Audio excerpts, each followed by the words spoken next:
Hi fancy folks, it's Amy from Savor Salvage Scent, and I hope you're doing great. Um, it is spring where I live. It feels very much like spring. It's very green, off and on rainy, cool, but with some warm days in between. And I thought I would choose this time to talk to you about two perfumes that have stood the test of time, are considered cheapies, although I hate to use that word because I think they're phenomenal and I think they're very rarely talked about, often overlooked. And those perfumes are Cabochard and Cabotine by the house of Perfumes Gres. Before I dive in, to those of you who are new to the channel, thanks so much for stopping by. This mostly focuses on all things perfume and fragrance related, with an occasional other creative or DIY project. To those of you returning, thank you so much for subscribing. Thanks for staying in touch, for your ideas, questions, challenges. And for those of you who haven't, I hope that you'll consider clicking the thumbs up button for this video if you enjoy the content. It really helps my channel a lot and helps my growth and to get to know more of you. And I hope you'll considering clicking the red subscribe button so that we can stay in touch. So thank you. All right. I am going to talk about these wonderful perfumes.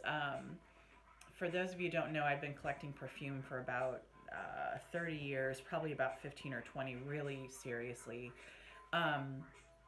I, live in today's age, and so I am not beyond today's trends and,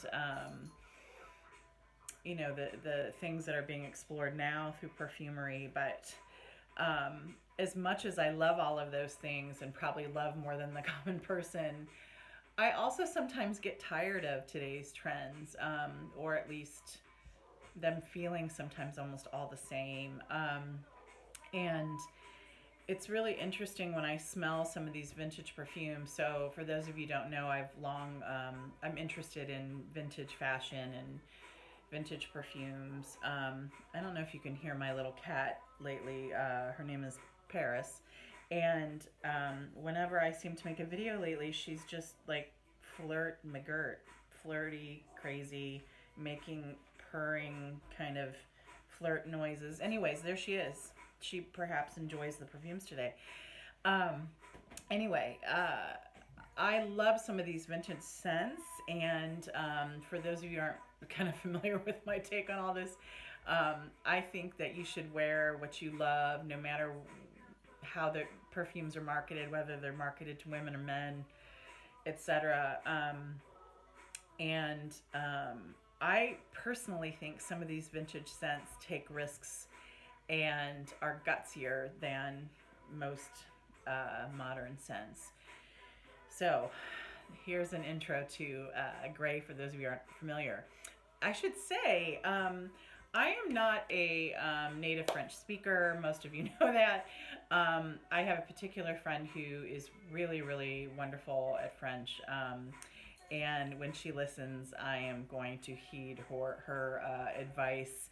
But I've heard French speakers call Gres and Grace. So I hope it's Gres. I believe it is. I'll give you a little bit of background on the perfumes. First, let me show you the bottles quickly, just so you can familiarize yourself. If you don't own them, you probably have seen them, I bet. Cabochard was created first, I believe in 1959. And that is what the bottle looked like until just a year or two ago, I want to say, and I'll get into that. This is an old version. I purchased at a perfume sale. Look how cool that is with the G for Gray. Love it. And then its kind of daughter perfume is called Cabochard. I think both are stunning. I love the bow on this bottle, and I love this green top, and these kind of give you an idea of what they feel like, and that's why I'm wearing greens today. So anyways, these are the bottles, just to give you an idea of what they look like, if you're not familiar. So let me tell you a little bit about the house, its history, the history of the perfumes, and I'll talk about how I feel about these two incredible, wonderful, affordable perfumes. I was reminded in doing this today, I've actually been wearing both all week, and I'm floored. I keep going back to these and being like, they're so incredible and beautiful and different than what I smelled today, but so perfect this time of year. Okay, so let me tell you a little bit more about the house. It really began as a French couture house, so a fashion house, haute couture, so designs made specifically for specific people. First, it was created by, her name was Alix Barton, and it's Alix. She worked when she was young as Alex or Alex Gres, and this was, I believe, kind of during the 1930s. She was formerly trained as a sculptor and then became involved in fashion design.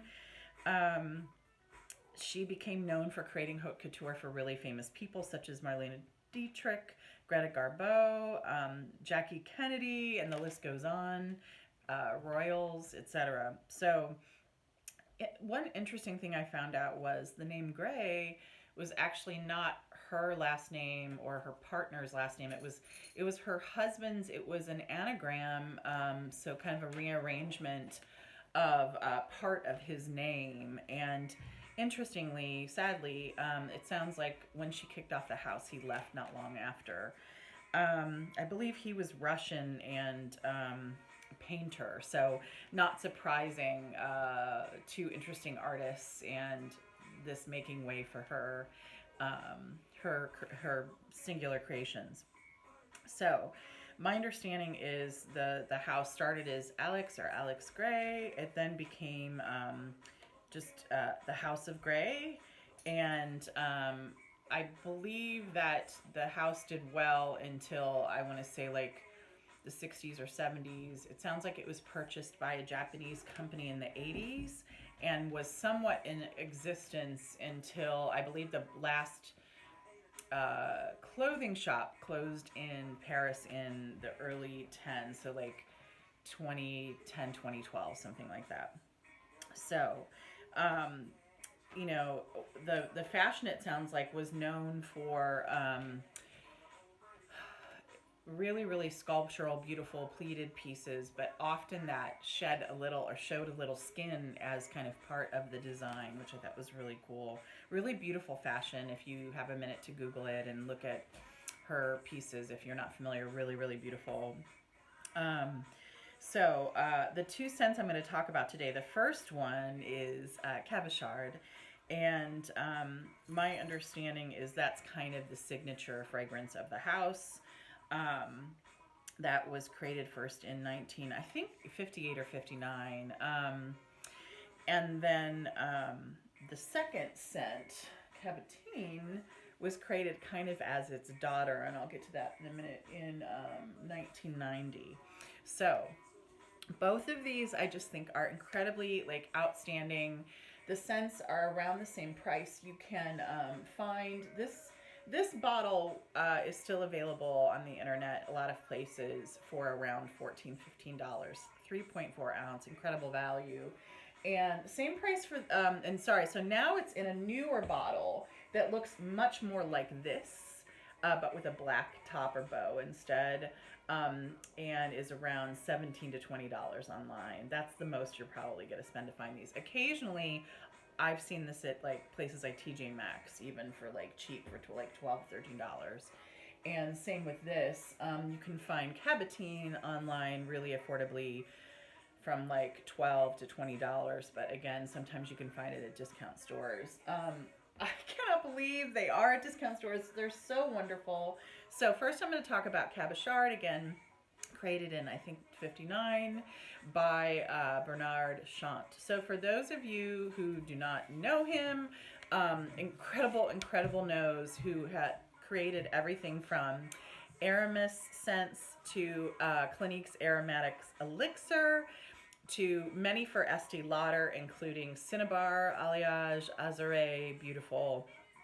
My mother's favorite scent, Houston, he created, and he created the Ralph Lauren in the red, kind of red wine colored bottle.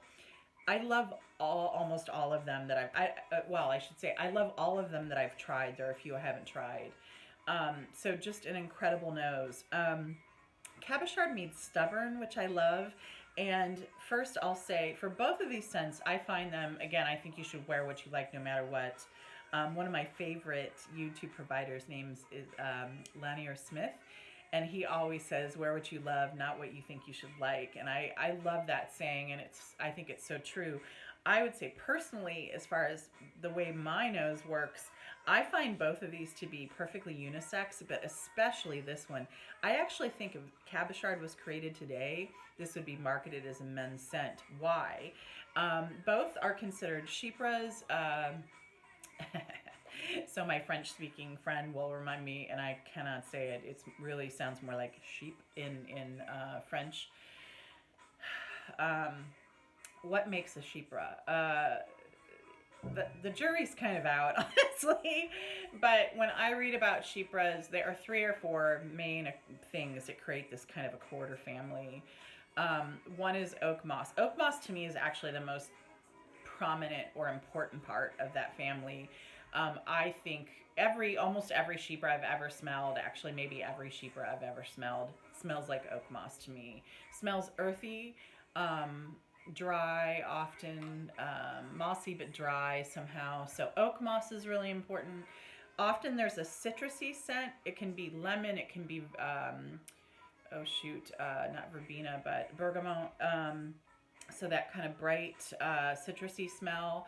Often there's labdanum, so kind of rock rose. And then in more modern chypres, I find that labdanum can be exchanged for things like patchouli, vetiver, what am I forgetting? Maybe even cedar sometimes. The word chypre was, I think, derivative of, I believe the word cypress, or from like a Greek origin. And I believe it takes its name from like the aromatics that were popular, or maybe still are popular, grown in Greece. So that's what I know about chypres. There's tons more to know, and depending on who you listen to, read from, you'll hear varying things, but that's kind of what I feel. So both of these to me are chypres. This to me is super leathery, to me way more unisex. Again, I think this would be sold to men if it was created today. I love it, here I am. But let me tell you a bit more about the notes of this. Both of these are big compositions, I'll say lots of things. I definitely think they smell related, and when they dry down, they smell really related. So Cabochard, the top notes are spicy notes, who knows? Aldehydes, tarragon, sage, asafoetida, which for those of you who aren't familiar is often a spice I've used in Indian cooking. Fruity notes and lemon. The middle notes are jasmine, geranium, rose, orris root, and ylang ylang.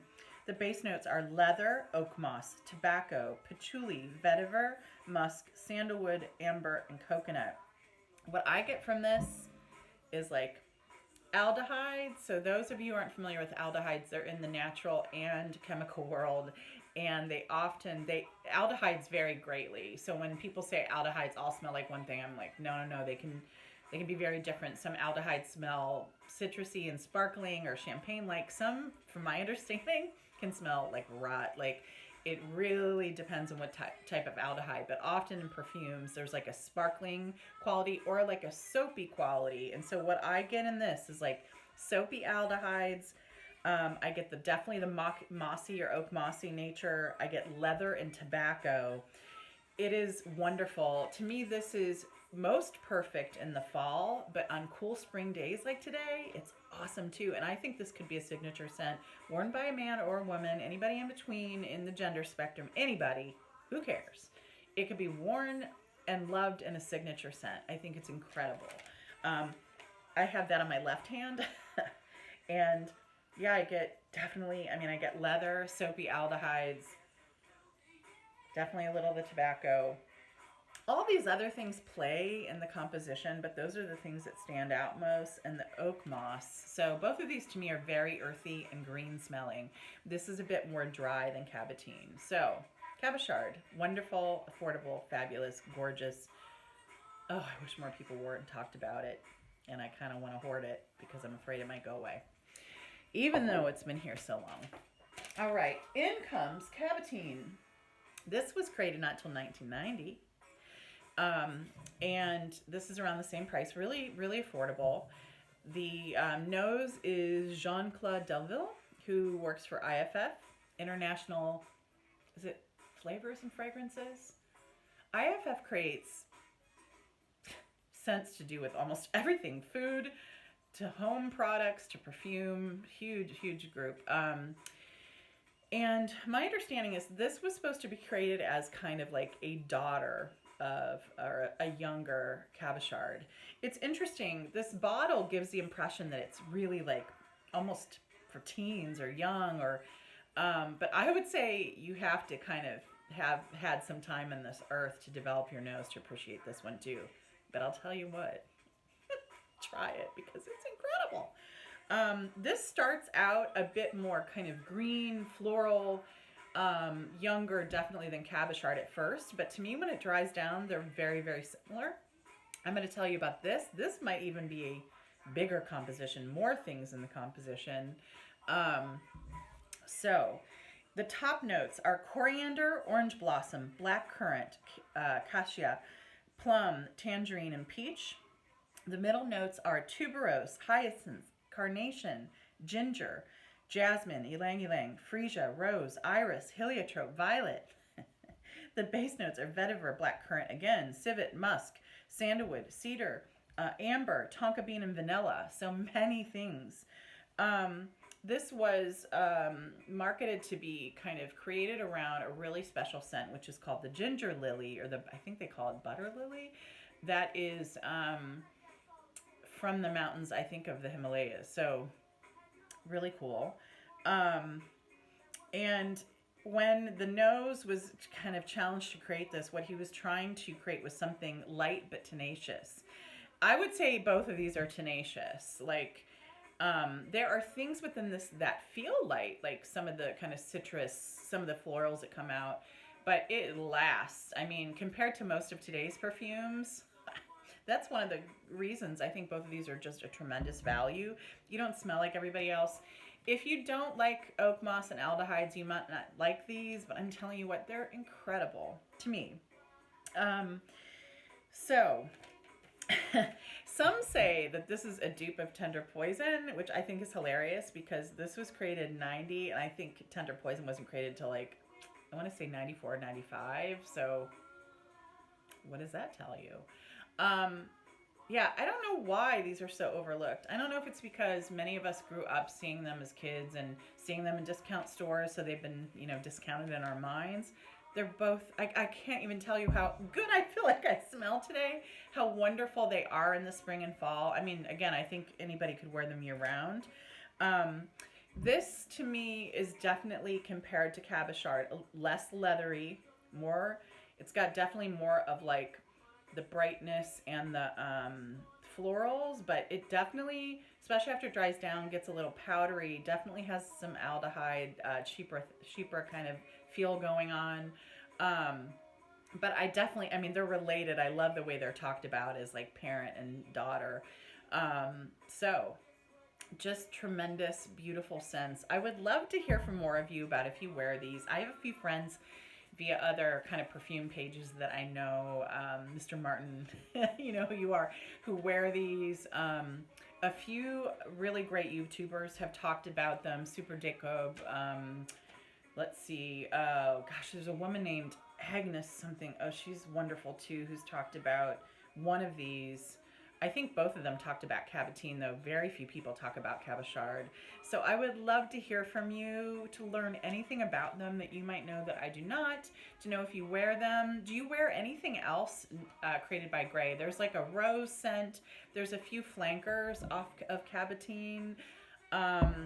There were a few other popular scents. I think about half have been discontinued, but half are still readily available and still really affordable. So I think I might purchase some of these and give them a try, but would love to hear from you. Also, last but not least, I'd love to hear from you on what do you think are perfumes that do not get talked about very much but are outstanding? What do I need to look into? So thanks. Happy spring. What are you wearing this spring? And talk soon. Bye.